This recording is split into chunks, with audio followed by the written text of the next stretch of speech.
स्वागत है आप सभी का एक बार फिर से। कर्नाटका में सत्ताधारी कांग्रेस सरकार एक नए विवाद में घिर गई है। विपक्षी दल बीजेपी और जनता दल ने आरोप लगाया है कि सिद्धरामैया सरकार राज्य के सरकारी खजाने से अपनी पार्टी के कार्यकर्ताओं को सैलरी देने की योजना बना रही है। यह विवाद तब उठा जब सरकार ने विधानसभा में यह जानकारी दी कि गारंटी योजनाओं को लागू कराने के लिए गठित किए गई समितियों को सदस्यों को वेतन और बैठक भत्ता दिया जाएगा। कर्नाटका सरकार ने गारंटी योजना की तामील के लिए कुल 38 पैनल बनाए गए हैं। इस पैनलों को अध्यक्ष को कैबिनेट मंत्री का दर्जा दिया गया है, जबकि उपाध्यक्ष को जूनियर मंत्री का दर्जा मिला है। कुल मिलाकर इस समितियों को 4000 से ज़्यादा कांग्रेस कार्यकर्ताओं को सेट किए जाने की बात सामने आ रही है। इस समितियों को राज्य, जिला और तालुका सत्र पर ऑफिस भी उपलब्ध करवाए जाएंगे। इस सब पर सरकारी खजाने पर करीब 60,000 करोड़ रुपए सालाना का अतिरिक्त बोझ बढ़ाने की संभावना है।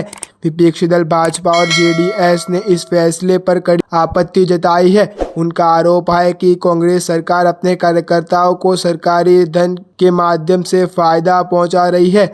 विधानसभा में नेता प्रतिपक्ष और अशोक के सरकार तीखा हमला करते हुए, क्या हमारे 224 एमएलए और प्रशासन इन योजनाओं को लागू कराने में सक्षम नहीं है?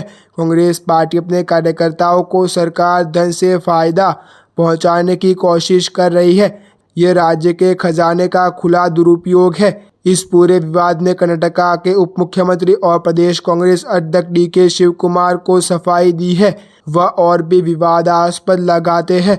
उन्होंने कहा कि कांग्रेस कार्यकर्ताओं ने पार्टी को 2023 के विधानसभा चुनाव में जीत दिलाने में बड़ी भूमिका निभाई थी और सरकार उन्हें इस पदों के माध्यम से सम्मानित कर रही है। शिव कुमार ने यह भी कहा कि विपक्षी की मांग को कैबिनेट के समक्ष रखा जाएगा और यह विचार किया जाएगा कि क्या इन पैनलों के प्रमुख के रूप में विधायकों को शामिल किया जाए। हालांकि उन्होंने इस योजना में तत्काल किसी बदलाव से इनकार कर दिया है। इस पूरे विवाद का मुख्य मुद्दा यह है कि क्या सरकारी योजना का लागू कराने के लिए सत्ताधारी राजनीतिक दल के कार्यकर्ताओं को जमींदारी देना उचित है।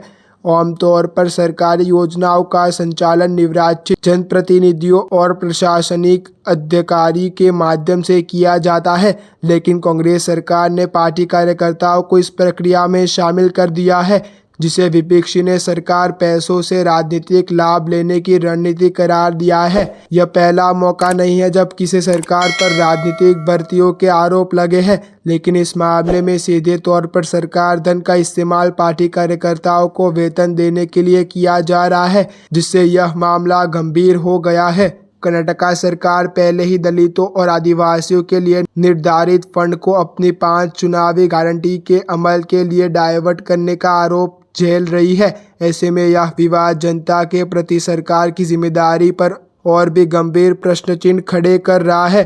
अगर कांग्रेस सरकार अपनी योजनाओं पर अड़ी रहती है तो यह विवाद अदालत तक तभी पहुंच सकता है और वहां से बच निकलना सरकार के लिए आसान हो पाएगा। यह बहुत बड़ा सवाल है। ऐसी अच्छे न्यूज़ जानने के लिए आप हमारे यूट्यूब चैनल को सब्सक्राइब करना ना भूलें।